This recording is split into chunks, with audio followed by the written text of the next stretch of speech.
E tudo bem?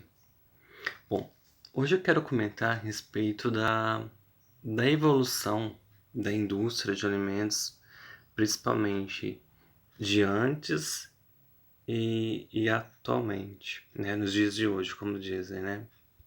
Bom, a indústria de alimentos, ela demanda das tecnologias, dos avanços tecnológicos, dos próprios equipamentos e da própria matéria-prima, dos ativos que são utilizados. Bom, para me fazer uma correlação a respeito da indústria de alimentos, vamos ligar a respeito da matéria-prima que muitas vezes é utilizada. Vamos fazer uma correlação. Por exemplo, quem lembra que comprava aquelas bolachas recheadas e você abria a embalagem e vocês percebiam um excesso de recheio? Bom, esse excesso de gordura, principalmente no recheio, mudou, né? Se você comprar uma bolacha recheada hoje em dia, você vai ver que a porção do recheio é menor e principalmente o que mudou também é o teor de gordura do constituinte que está ali naquela bolacha. Por que isso? Porque a regulamentação das RDC 359 e 360, uma é relacionada à porção, a outra aos componentes regulamentados, que são proteínas, carboidratos, proteínas, gorduras ali coexistente, né? Então tem essa preocupação do consumo do alimento, principalmente ter a presença da gordura trans e não estar utilizando. E o que acontece? As indústrias tiveram se adequar, principalmente a essas condições, né? Adequar, utilizar principalmente uma gordura saturada, porque o que é muito utilizado hoje na indústria? O processo de hidrogenação, né? A gordura ela pode exceder e formar uma gordura trans, né? Um ácido graxo trans, no caso, normalmente dito, né? Pela sua nomenclatura. Então deve ser muito essa preocupação.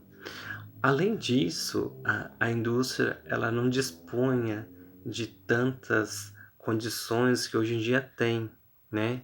A indústria foi evoluindo em 100 anos, né? E hoje em dia há uma preocupação com excesso de aditivos, porque hoje em dia as pessoas possuem alergias, né?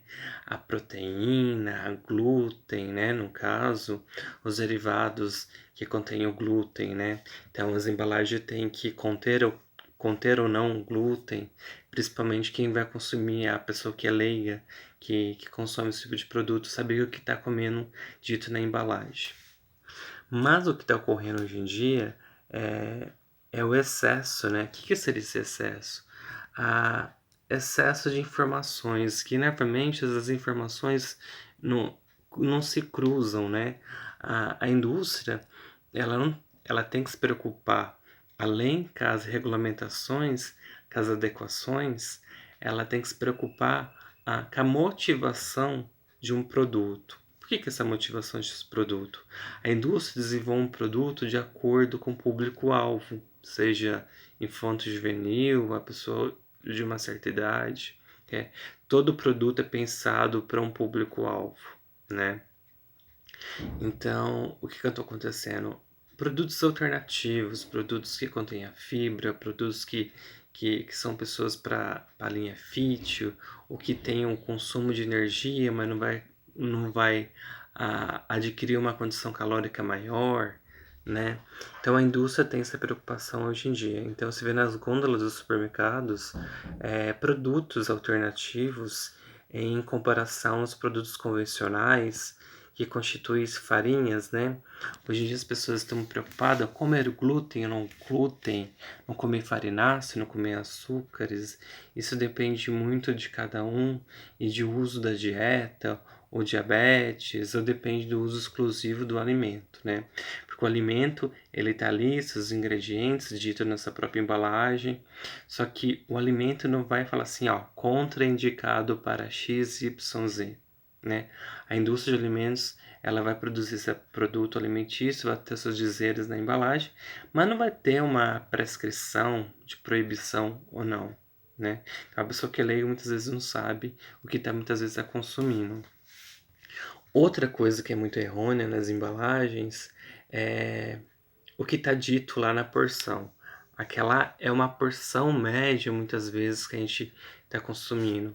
Se você for levar em conta para uma análise química ou analítica, né, muitas vezes não vai estar o aproximado, não vai estar o constituinte verdadeiro. Normalmente é uma porção média daquilo, né? Mas normalmente deveria estar isso. Então quer dizer o seguinte: nem sempre o que está constituído na embalagem, no alimento dito nutricionalmente, é o que está na composição nutricional daquela tabela nutricional, né? Então muitas vezes acontece muitas de essas coisas errôneas na indústria, né? Mas eu tenho certeza que a indústria está caminhando para um caminho melhor, né? Porque hoje em dia existem marcas diferenciadas de produtos que atendem a pessoas que são glicêmicas, pessoas que não podem comer glúten, ou alergênicos, né? Mas o que acontece? Você começa a fazer uma varredura, vai encontrar muitos outros tipos de produtos.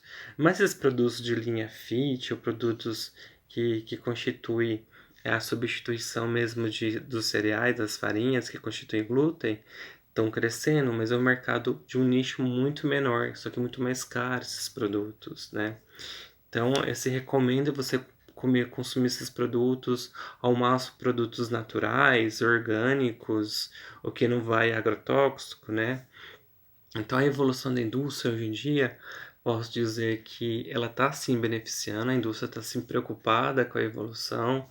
Logicamente, não posso dizer que são produtos naturais, né? Por que não pode ser considerado produtos naturais? Vamos pensar o seguinte: esse produto vem do campo, né? Ele vai levar um transporte, ele vai chegar na indústria, ele vai passar por um processo de seleção, para ver que fase, que estado que está, para depois ocorrer a mudança. A mudança, para vocês terem ideia, é a mudança total física, né? O alimento vai ser processado, ele vai alterar essas condições originais para adquirir uma condição de vida de prateleira ou dito prazo de validade. Então ele vai dar condição para isso. Aí você vai pensar o seguinte: mas por que existe a indústria de alimentos? Por que a indústria tem que processar? A indústria de alimentos ela tem que oferecer variedades e condições para atender uma demanda de pessoas na população. Por que isso? Porque nem sempre naquela entre safra vai estar oferecendo condições de frutas ou variedades que a gente vai encontrar naquela estação. Então a indústria ela processa para atender a demanda de alimentos, tanto regionais, mundiais ou por exportação, que muitas vezes não vai ter naquele período ocorrente, tá? Então as pessoas fazem propaganda, não alimento industrializado. Então isso demanda tudo do uso e das condições como você usa, né? O alimento industrializado ele está a favor, favorecendo para uma população. Porém, hoje em dia existe uma demanda, uma gama de produtos, né? Tem dos de alimentos, tem de bebidas, no caso de, além de bebidas, tem de carnes, tem de farináceos, tem bolachas, doces, confeitos. A indústria ela é bem grande, ela é bem amplificada, tá? Então, eu tenho que existir o uso contínuo ou não. Então, se uso contínuo ou não vai depender de cada pessoa. Então, você tem que fazer essa intercalação. Você não pode consumir como se consumir sempre, sempre, sempre. Né? Você não tem que ficar favorecido disso. Né? Mas eu tenho certeza que a indústria está favorecendo o crescimento e existe a sistemática de fiscalização sim na indústria. A indústria é fiscalizada, não é uma coisa jogada ao vento. Existe sim uma preocupação do que hoje em dia a indústria atual é melhorar essa condição da sua matéria-prima para estar oferecendo aos consumidores, né? Mas é isso. Isso eu queria discutir, tá bom?